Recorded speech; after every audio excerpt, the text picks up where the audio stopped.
what does the divine feminine mean to you? Well, it's a great question, and it's fascinating. So I had an unfortunate childhood with a very abusive mother, both psychologically and physically, and she didn't mean it. You know, she was a young mother. She had her own stressors. However, she's a strong woman, and it actually made me afraid of women. And I didn't even know that I was afraid of women until later in life, like in my early 40s, when I finally realized I didn't have a lot of women friends. I had mostly guy friends because my father and I had a great relationship. And so my experience of men was safer, you know, that kind of thing. Like when my dad died, it shifted. And I almost think that was the shift, because that was right around when it shifted. And I was gifted with so many beautiful, strong women around me. And they actually helped me heal the wound that I had as a child. And I thought, this is fascinating. You know, there's something really healing in here. And now I love women. And now I feel that it's the feminine that actually creates everything. I have a client who's actually writing a book about her activation and seeing that the stars and the feminine energy is what is the original creator. I mean, it makes sense, right? Women make babies, we create. And it needs to be balanced with the masculine, right? There's a balance there. But the divine feminine, which has been suppressed, unfortunately, for quite some time, is now being released with more strength, more compassion, more, I mean, it's known now. This is what's crazy that I love. In order to be a good leader, we have to embrace being gentle and neutral in order to assess a situation so we can create healing. And that's actually a feminine trait, right? The masculine trait is, you know, protect, hunt, go. And that's okay. That's great, you know, but it's the blending of that. And now that we've had so much time to, you know, study leadership and look at leadership, the greatest leaders are the ones that are calm and gentle. And we know from Brené Brown's work that vulnerability is strength. Now, if you want to go even further than that, David Hawkins, who wrote Power versus Force, who studied the vibration of all of our emotions, and he spends the first half of the book, I love this, he says, if you already get this, you don't have to read the first half of the book. The first half of the book is for people who are doubting this, which I love that so he spends the first half of the book explaining the science. He was accepted in every scientific community because of his work on this. And when you're in the lower vibrations, the lowest being shame is the closest to death that they've vibrated. And then you have depression, and then it goes up. Anger is actually, as long as you're not taking action in anger, feeling anger is actually a higher vibration than depression and shame. But what's crazy is when you go into the more positive and the higher vibrational moments, courage is before neutrality, because it takes courage to be neutral. And then once you can embrace the courageousness of yourself to be neutral, which is a very feminine trait, right? Neutrality, looking for the community, seeing if everybody's okay, making sure the children are okay, the family's okay. That's a very neutral space. It actually takes courage to do that. So most people think of courage as being tough. I mean, I was brought up in the South Bronx in the 70s and 80s in one of the most dangerous places in the world at the time, with weapons taped to me just to go to school and back, learning self-defense, you name it. My father was a vigilante. I was trained as a foot soldier as a kid, and being courageous meant being tough, which did not serve me later in life, right? Because that toughness actually brought me down in that vibration. When I finally realized that courage is actually being neutral and then brings you all the way up to joy, it occurred to me that those were energies and vibrations that were very feminine.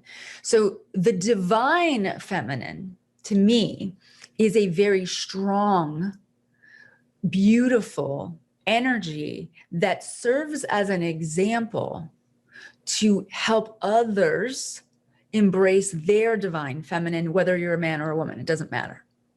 And I also want to say that androgyny, which I believe is the highest level of God, goddess, God, goddess, God, the it, she, he mode of the fabric, the cosmic fabric that holds us all together, that is an androgynous energy that embraces both at the same time, that there is no lack of one or the other. It's just this really beautiful dance. And so as we move into the divine feminine and men embrace the divine feminine, we actually start to move towards this place of calm, and I just see it as gentle and very strong, like so strong that it's almost foreign to us, at least in the States, that the divine feminine has so much strength.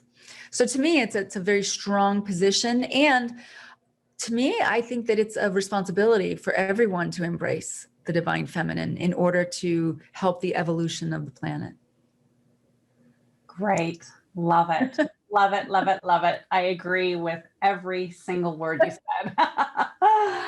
Yeah. Wonderful. Yeah. My next question was going to be about, actually, I think you answered most of my questions already, but I've been told that I have latent psychic abilities, by the way, like eerie. So only recently for my interviews, even when I don't know anything about what's going on, they kind of go, I was like, cool, that's working. Like, let's keep going. Totally. Yeah, I love it. I love it. So if there was something that you could say to everyone that's watching right now, you know, with everything that's going on with the pandemic and the world has just kind of gone a bit crazy, right? I mean, it's just pretty intense. And I mean, I'm not in the States, I'm in Sweden, but I understand there's been fires and there's been riots and there's just been so much going on in the States. So if you could, you know, give humanity some tools, some tips, some tricks to really not only cope, but thrive right now, what would it be? Absolutely. So I have a quote that I've used for years that channeled through me. And it's really something, I mean, I have it on my fridge. It's trust you're having the right experience. Now, because first of all, you're not having any other experience. Whatever the experience is that you're having, that's the experience you're having. And to deny it or resist it makes it worse. So when you just trust, okay, this is the experience I'm having, even if, like when I was afraid of the fires and my cousin passed from a COVID death that was actually quite sad, or, you know, my anxiety shoots up because I have anxiety issues for whatever it is, or I'm afraid for, you know, is the world going to end? Are we going to go to war? Or, you know, am I going to, this pandemic, you know, all this chatter, all this incredible chaotic chatter. There's a trust that is actually necessary. So I actually had a dream once that I had the word trust tattooed on my arm. So I woke up and the next day I went and I got it. First tattoo I ever got. It was to remind me to trust because I kept forgetting.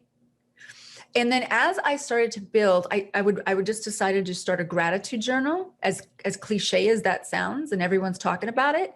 Well, you know how they talk about, you know, eating healthy or exercise, or they talk about like scientific proof that certain things work. Gratitude actually works on a level that it increases serotonin. It just helps on everything. So I had my little gratitude journal, and at the end of I did this for 365 days in a row. I would just write, I trust God. Now, if the word God doesn't work for you, because to me, the word God is an androgynous word. You can say goddess. You can use specific goddess. I like to talk to Goddess Sophia. I have a spirit guide named Ellie. So, or you could say, I trust the universe. And then I said, I trust I'm having the right experience. And just by writing that, I noticed that my perspective on everything that's happening changes just a little bit, so that I'm no longer stuck in fear. I'm actually looking at what is good. And when I look at what is good, my dog, my home, I have food, I have 4 walls, I have a vehicle, or maybe you have a bike, or maybe you have legs, or maybe you have a wheelchair, or whatever it is that's good, that's working. Once we tap into that, we start to see more of that. So, and that takes actually work. So what do? Every morning, 5 minutes. Sure, sometimes I do 20 or 30 minutes. 30 minutes is my sweet spot for meditation. But 5 minutes of just sitting in the morning and having gratitude and actually thinking of what is working. I love my Christmas lights that I put over there. Simple little things. There's ducks. I love it when the ducks come out. The brain will then start to go more into the prefrontal cortex, if you want to get sciencey on this, and out of the limbic system, which is the emotional brain, and the reptilian brain, which is always looking for danger. And what we do is we put ourselves into the magic making machine, which, instead of the meaning making machine, I like to call it the magic making machine, which is the prefrontal cortex. And so we then start to feel better. And I mean, this has been proven: more oxygen to the blood, lowering heart rate, lowering your blood pressure. 5 minutes. So, I have a joke that says, if you don't have 5 minutes, you don't have a life. Come on, 5 minutes. And so you can sit down, you can say it out loud, or you can write it. Don't just think it. Give it a vibration. So vibrations are very strong. So if you say it out loud, that's a much stronger vibration. And I love prayer. So I might pray. I might say, Goddess, show me where to go, show me what to do, show me what to say and to whom. And today I'm grateful for my home, my dog, my diva light, the nail polish that I learned how to use and put on myself. Everything from a big thing to a little thing. Thank you. And that's it. And that will actually help you at least shift the perspective. And the other thing is, you always have to have chaos in order to have a new order of things. You can't change an old way without knocking it down and shuffling it around.